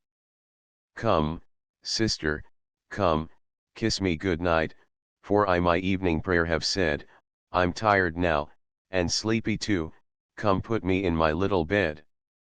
Oh, sister, what did mother say when she was called to heaven away? She told me always to be good, and never, never go astray. I can't forget the day she died. She placed her hand upon my head, she whispered softly, "Keep my child," and then they told me she was dead. Come, sister, come, and see. Dear sister, come and hear my prayer, now, ere I lay me down to sleep within my heavenly Father's care, while angels bright their vigils keep. And let me ask of him above to keep my soul in paths of right, oh. Let me thank him for his love, ere I shall say my last good night. Come, sister, come, and see Prescutting's Millie. Christine dances very gracefully, and appears to have no difficulty in moving about, and in no way differs in appearance from two animated and engaging young mulatto ladies, who, for sport, have agreed to pass an hour tied together nearly back to back. Liverpool Daily Post. Each head is said to possess separate intellectual faculties, as entirely different as the brain power of two individuals, and the volitions of the will are independent, but very much in harmony with each other. Liverpool Daily Mercury. Little Footsteps. Song and chorus by J. A. Barney. Little footsteps, soft and gentle, gliding by our cottage door, how I love to hear their trample, as I heard in days of yore. Tiny feet that travelled lightly in this weary world of woe, now silent in yonder churchyard, 'neath the dismal grave below. Chorus. Little footsteps, soft and gentle, gliding by our cottage door. She sleeps the sleep that knows no waking, by the golden river's shore, and my heart it yearns with sadness, when I pass that cottage door. Sweetly, now, the angels carol tidings from our loved one, far, that she still does hover o'er us, and will be our guiding star. Chorus. She sleeps the sleep that knows no waking, etc. Little footsteps now will journey in the world of sin no more, ne'er they'll press the sand banks lightly, by the golden river's shore. Mother, weep not, father, grieve not, try to smooth your trouble o'er, for I'll think of her as sleeping, not as dead, but gone before. Chorus. Little footsteps now will journey, etc. Prescuttings. All the intelligent men who saw her at the Washington Hotel, the other day, can bear witness to the marvelous intelligence which predominates in both brains. Liverpool Leader. The exceedingly merry and amiable disposition of the mysterious pair deprives the exhibition altogether of that painful element which was present even in the case of those practical philosophers, the Siamese twins. Liverpool Daily Post. As to the young lady herself, for we have surgical authority for saying so, she has bodily only one person, though possessed of two heads, two pairs of shoulders, 4 arms, and 2 pairs of legs, amalgamated curiously with one trunk. Liverpool Daily Courier. Under the Daisies. A Ballad, by H. Millard. I've just been learning the lesson of life, the sad, sad lesson of loving, and all of its powers, of pleasure or pain, been slowly and sadly proving, and all that's left of the bright, bright dream, with its 1,000 brilliant phases, is a handful of dust, in a coffin hid, a coffin under the daisies. The beautiful, beautiful daisies, the snowy, snowy daisies. And thus, forever, throughout the wide world is love a sorrow proving. There are still many sorrowful things in life, but the saddest of all is loving. The life of some is worse than death, for fate a high wall oft raises, and far better with two hearts estranged, is a low grave starred with daisies. The beautiful, beautiful daisies, the snowy, snowy daisies. And so 'tis better we lived as we did, the summer of love together, and that one of us tired, and laid down to rest, ere the coming of wintry weather. For the saddest of love is love grown cold, and 'tis one of its surest phases, so I bless my lot, though with breaking heart, for that grave end starred with daisies. The beautiful, beautiful daisies. The snowy, snowy daisies. Press cuttings. There was no difficulty made in exhibiting the upper portion of the dorsal connection, and it was done without any infringement of modesty. Liverpool Mercury. All who met Millie Christine yesterday must have felt interested in her fortunes, and well disposed to meet her again. Liverpool Daily Post. The two-headed girl would be a good juror. She could look at both sides of the case at the same time. Cincinnati Enquirer. Their reception at the Masonic Temple has been attended by thousands of our best citizens. Baltimore American. Mother would comfort me. Words and music by C.C. Sawyer.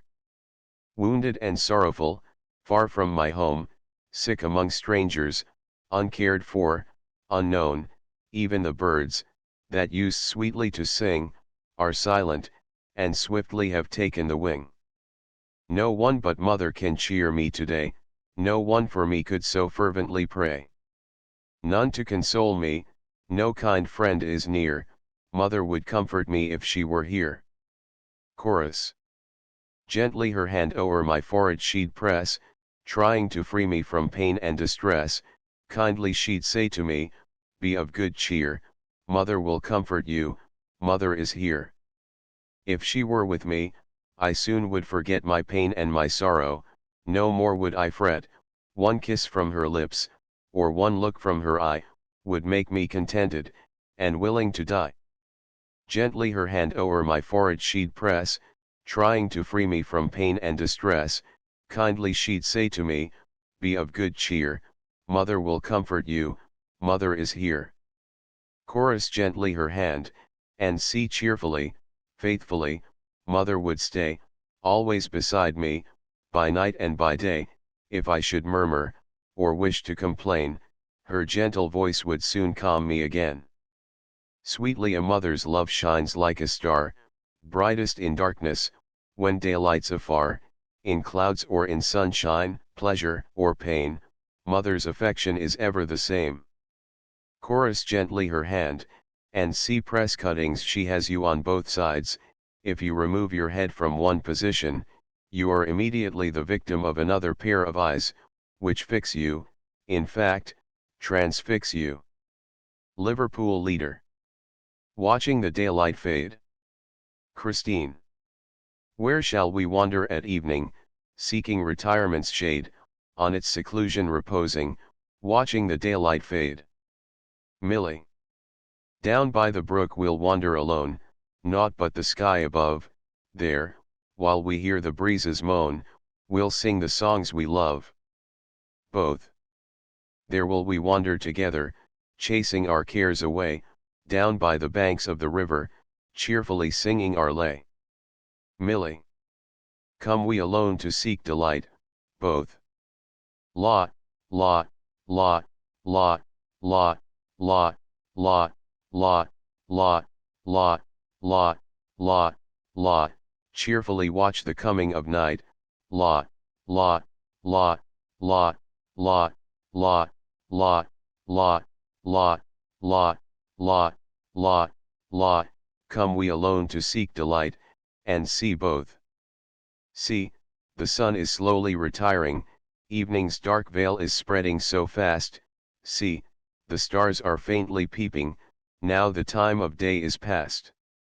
See, the sun is slowly retiring, and see Christine. Here will we wander together, seeking retirement's shade, on its seclusion reposing, watching the daylight fade. Millie. Here, by the brook, we'll wander alone, naught but the sky above, here, while we hear the breezes moan, we'll sing the songs we love. Both. Here will we wander together, chasing our cares away, down by the side of the river, joyfully singing our lay. From our merry Swiss home. Duet. From our merry Swiss home we come, our hearts are light and free, with a smile we greet every eye we meet, two merry hearts are we. The livelong day we chant our lay, lot, lot, lot, lot, lot, lot, lot, lot, la, la, la, la, la, two merry hearts, two merry hearts, two merry hearts are we, two merry hearts are we, two merry hearts are we. Solo. When the advent of morning appears in the sky, we rise from our peaceful repose, to the valley, the meadow, the mountain we high, to cull each fair flow ret that grows. Chorus from our merry, and C solo, second voice. Though humble our cot on the mountain may be, a life of contentment we live, we sigh not for wealth, from its cares we are free, for wealth cannot happiness give. Chorus from our merry, and see the dear, dear friends at home. Written and composed by Professor W. Wilson, expressly for Miss Millie Christine. What cheers us when we are far away from home and all we love, when storm and danger hedge us round, and all is dark above? When lightnings flash and thunders roar o'er ocean's seething foam. It is the thought that heaven hears the prayers of friends at home. Chorus. The dear, dear friends at home, the dear, dear friends at home, kind heaven will surely hear the prayers of our dear friends at home. Our Father, with his silvery hair, our Mother, kind and fond, our sisters, and our brothers dear, the same kind thoughts respond. The wind blows fair, our vessel sails right gaily o'er the foam, and soon again we hope to greet the dear old friends at home. Chorus. The dear, dear, and sea warbling waters. Where the warbling waters flow, and the zephyrs gently blow, where the warbling waters flow, and the zephyrs gently blow. The fairies dwell in grassy dell, where the forest flowers grow, and the zephyrs gently blow, where the forest flowers grow, and the zephyrs gently blow. Solo, first voice, and a joyous home is theirs, for it knows not mortal care. Solo, 2d voice, and its only tear is the dewdrop clear that the bending lily bears. Duet, and its only tear is the dewdrop clear that the bending lily bears, and its only tear is the dewdrop clear that the bending lily bears, that the bending lily bears, that the bending lily bears. Strangers yet. Strangers yet, after years of life together, after fair and stormy weather, after travels in far lands, after touch of wedded hands, why thus joined, why ever met, if they must be strangers yet? Strangers yet, strangers yet. After childhood winning way, after care and blame and praise, counsel asked and wisdom given, after mutual prayers to heaven, child and parent scarce regret, when they part are strangers yet. Strangers yet, strangers yet. Will it evermore be thus, spirits still impervious? Shall we never fairly stand, soul to soul, as hand to hand? Are the bounds eternal set, to retain us strangers yet? Strangers yet, strangers yet. Wandering in the Maytime. Wandering in the Maytime, sweet it is to rove, just before the haytime, through the leafy grove, when the grass is bending, wave-like in the breeze, and the whitethorns sending perfumes from the trees, and the whitethorns sending perfumes from the trees. Solo first voice. Spring, she is a maiden, waiting to be wooed, hiding blossoms laden in her solitude, coy she is, and meeker than the summer fair, but for those who seek her, gifts she has more rare, but for those who seek her, gifts she has more rare. Repeat first verse. Solo second voice. Yes, her sweets will rifle all her brightest flowers of her wealth a trifle, they shall soon be ours, when the birds are singing welcome to the May, when the flowers are springing, we'll be there today. Duet. Just before the haytime, birds begin to sing, wandering in the Maytime, welcome to the spring, just before the haytime, sweet it is to rove, wandering in the Maytime, through the leafy grove, wandering in the Maytime, through the leafy grove. Just before the haytime, sweet it is to rove, wandering in the Maytime, through the leafy grove, wandering in the Maytime, wandering in the Maytime, through, through, through the leafy grove. Press cuttings among the millions of human beings inhabiting the globe, there is but one two-header. Everyone should see her, talk to her, hear her sing and see her dance. Railway correspondence: Nashville, Chattanooga and St. Louis Railway. W. L. Danley, Gen. El Pass. And ticket agent.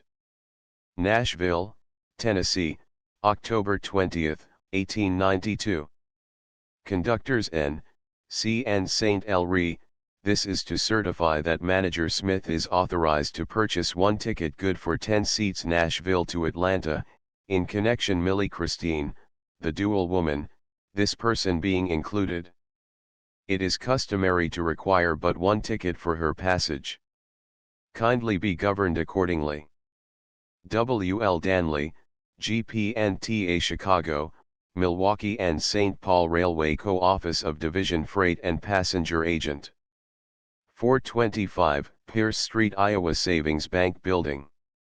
Sioux City, Iowa, September 30, 1895. To conductors, it is customary for Millie Christine, the two-headed woman, to travel on one ticket. You will please govern yourself accordingly.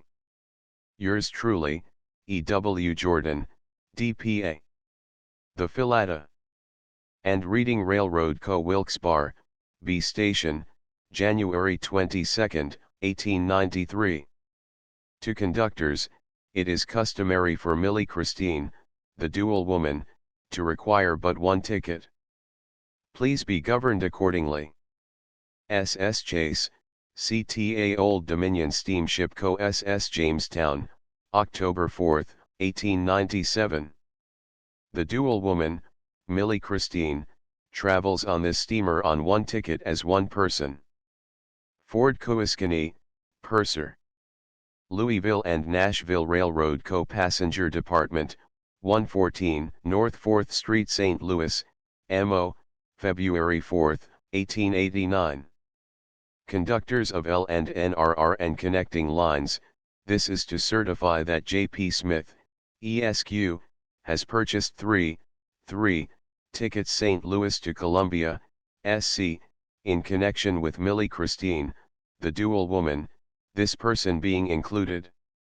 It is customary to require but one ticket for her passage. Kindly be governed accordingly. Very truly yours, John W. Mass, DPA Central Railroad and Banking Company of Georgia. H. M. Comer, Receiver.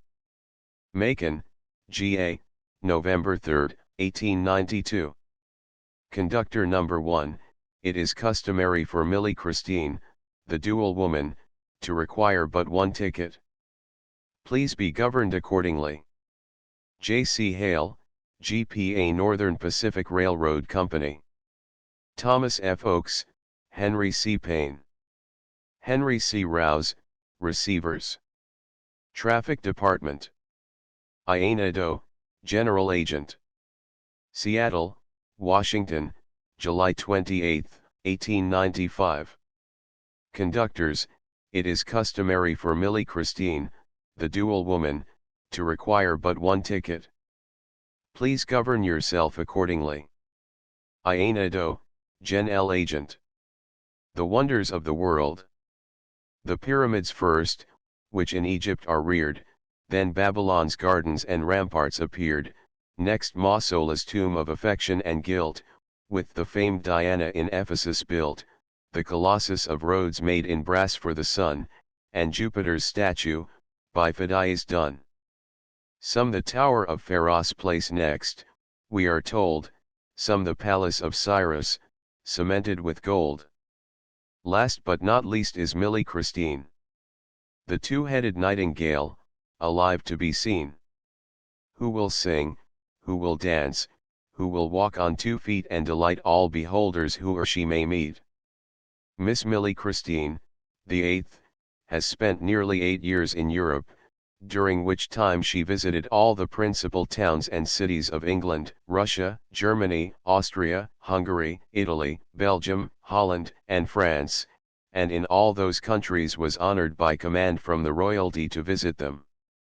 Miss Millie Christine speaks English, French, and German. Transcriber's note: variant spelling and inconsistent hyphenation have been retained. Some characters in this booklet did not print fully, a few did not print at all.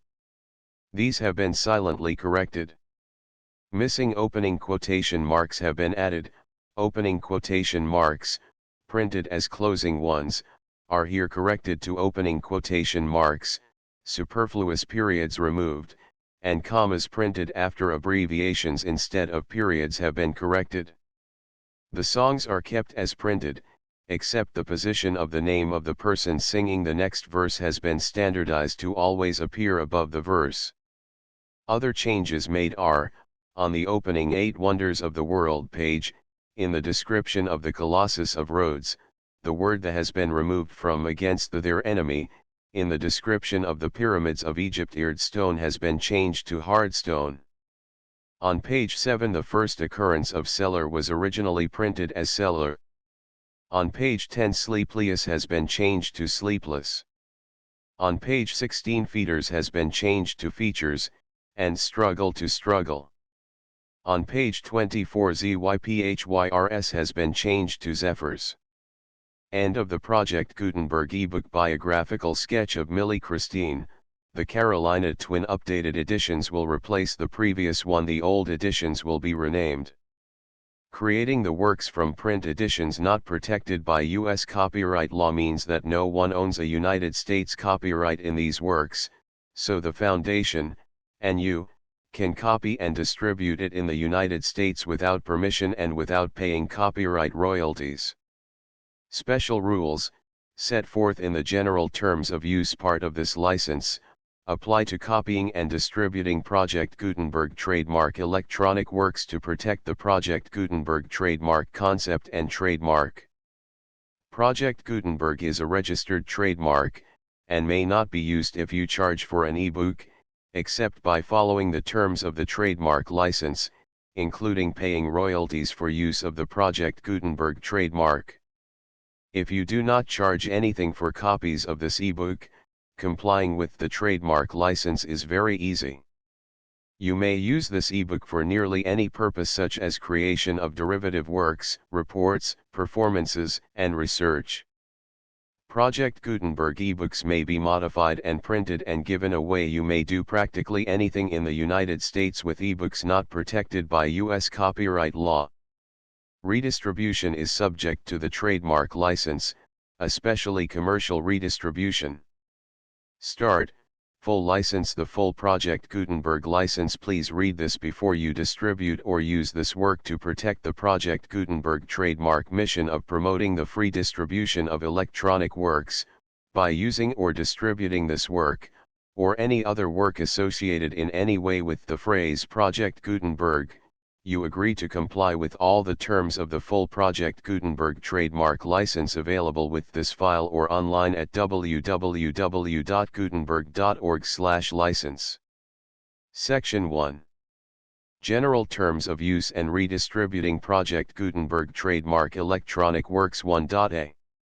By reading or using any part of this Project Gutenberg trademark electronic work, you indicate that you have read, understand, agree to and accept all the terms of this license and intellectual property, trademark/copyright, agreement. If you do not agree to abide by all the terms of this agreement, you must cease using and return or destroy all copies of Project Gutenberg trademark electronic works in your possession. If you paid a fee for obtaining a copy of or access to a Project Gutenberg trademark electronic work and you do not agree to be bound by the terms of this agreement, you may obtain a refund from the person or entity to whom you paid the fee as set forth in paragraph 1.e.8. 1.b. Project Gutenberg is a registered trademark. It may only be used on or associated in any way with an electronic work by people who agree to be bound by the terms of this agreement. There are a few things that you can do with most Project Gutenberg trademark electronic works even without complying with the full terms of this agreement. See paragraph 1.c below. There are a lot of things you can do with Project Gutenberg trademark electronic works if you follow the terms of this agreement and help preserve free future access to Project Gutenberg trademark electronic works. See paragraph 1.e below. 1.c. The Project Gutenberg Literary Archive Foundation, the Foundation or PGLOF, owns a compilation copyright in the collection of Project Gutenberg trademark electronic works. Nearly all the individual works in the collection are in the public domain in the United States. If an individual work is unprotected by copyright law in the United States and you are located in the United States, we do not claim a right to prevent you from copying, distributing, performing, displaying, or creating derivative works based on the work as long as all references to Project Gutenberg are removed. Of course, we hope that you will support the Project Gutenberg trademark mission of promoting free access to electronic works by freely sharing Project Gutenberg trademark works in compliance with the terms of this agreement for keeping the Project Gutenberg trademark name associated with the work. You can easily comply with the terms of this agreement by keeping this work in the same format with its attached full Project Gutenberg trademark license when you share it without charge with others. 1.d.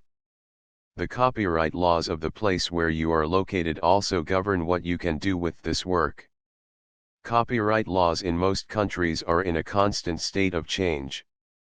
If you are outside the United States, check the laws of your country in addition to the terms of this agreement before downloading, copying, displaying, performing, distributing or creating derivative works based on this work or any other Project Gutenberg trademark work.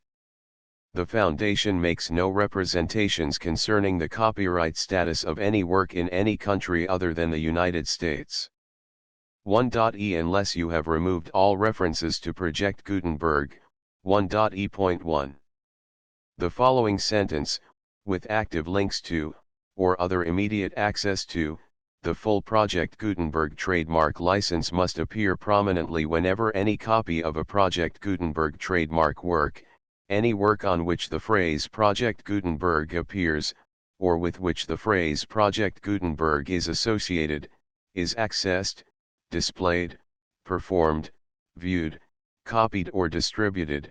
This ebook is for the use of anyone anywhere in the United States and most other parts of the world at no cost and with almost no restrictions whatsoever.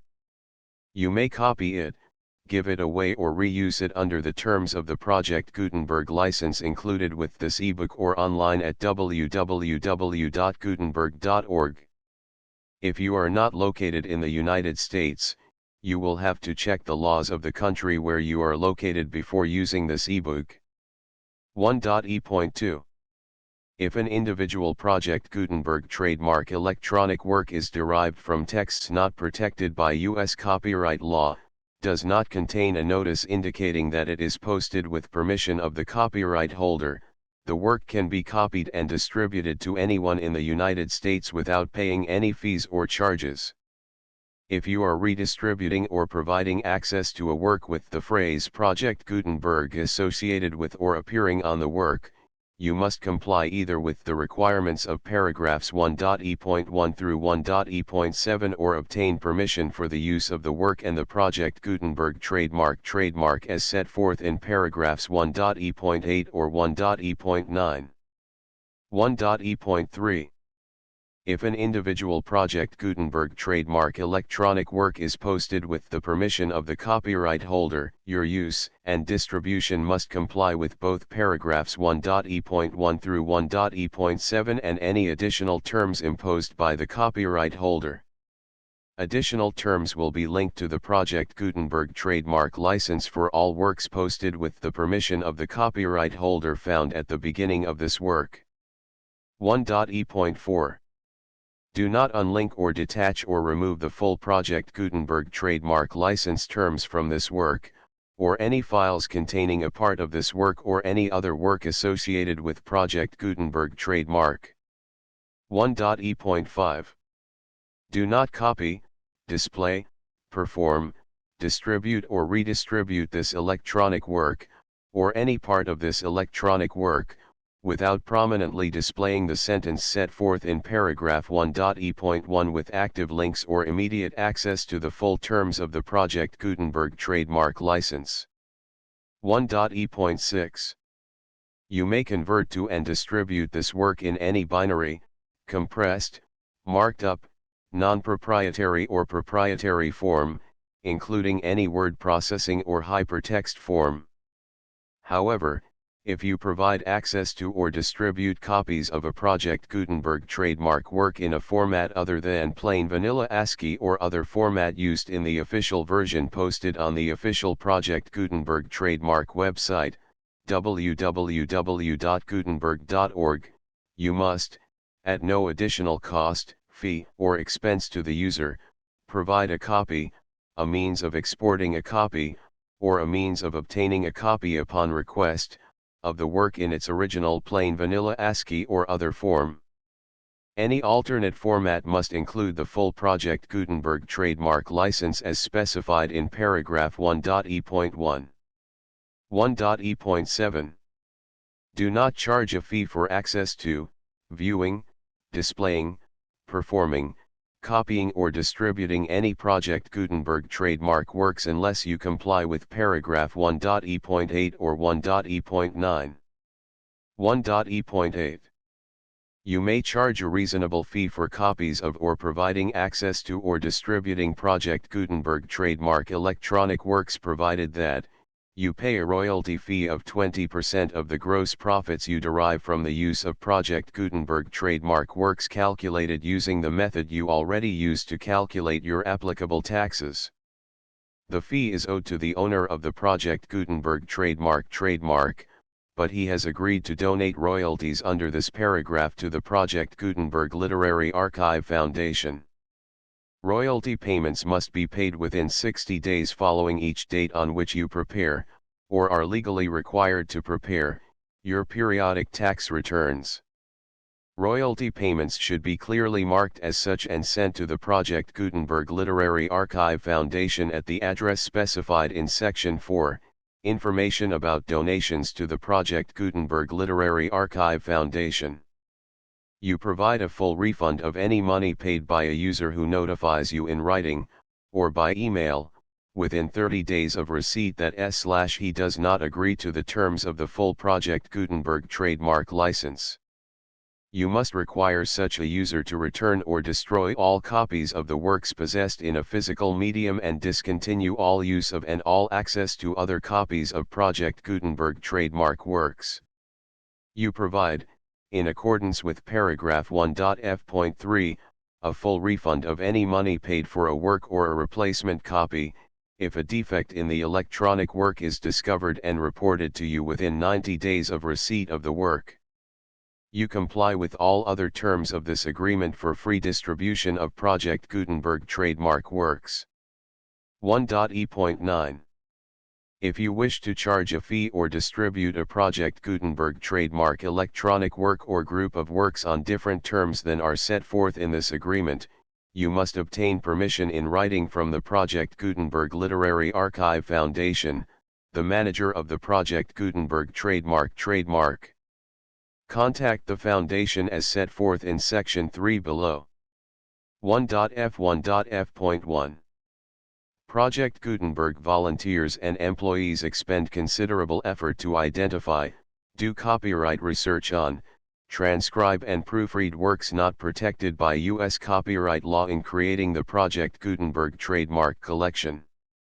Despite these efforts, Project Gutenberg trademark electronic works, and the medium on which they may be stored, may contain defects, such as, but not limited to, incomplete, inaccurate or corrupt data, transcription errors, a copyright or other intellectual property infringement, a defective or damaged disk or other medium, a computer virus, or computer codes that damage or cannot be read by your equipment.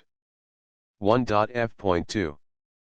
Limited warranty, disclaimer of damages, except for the right of replacement or refund described in paragraph 1.f.3, the Project Gutenberg Literary Archive Foundation, the owner of the Project Gutenberg trademark, and any other party distributing a Project Gutenberg trademark electronic work under this agreement, disclaim all liability to you for damages, costs, and expenses, including legal fees.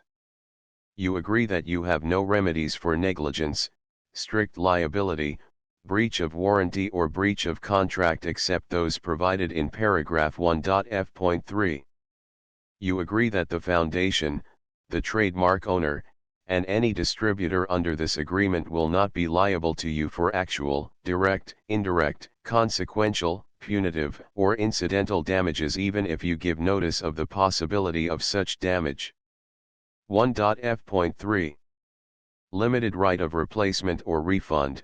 If you discover a defect in this electronic work within 90 days of receiving it, you can receive a refund of the money, if any, you paid for it by sending a written explanation to the person you received the work from. If you received the work on a physical medium, you must return the medium with your written explanation. The person or entity that provided you with the defective work may elect to provide a replacement copy in lieu of a refund. If you received the work electronically, the person or entity providing it to you may choose to give you a second opportunity to receive the work electronically in lieu of a refund. If the second copy is also defective, you may demand a refund in writing without further opportunities to fix the problem. 1.f.4. Except for the limited right of replacement or refund set forth in paragraph 1.f.3, this work is provided to you as is, with no other warranties of any kind, express or implied, including but not limited to warranties of merchantability or fitness for any purpose. 1.f.5. Some states do not allow disclaimers of certain implied warranties or the exclusion or limitation of certain types of damages. If any disclaimer or limitation set forth in this agreement violates the law of the state applicable to this agreement, the agreement shall be interpreted to make the maximum disclaimer or limitation permitted by the applicable state law. The invalidity or unenforceability of any provision of this agreement shall not void the remaining provisions. 1.f.6. Indemnity.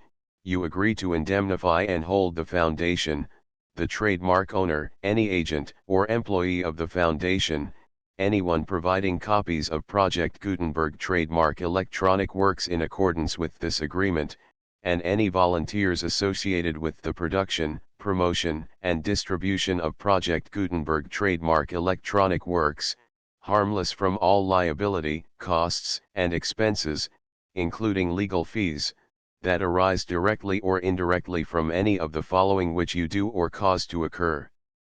A. Distribution of this or any Project Gutenberg trademark work. B.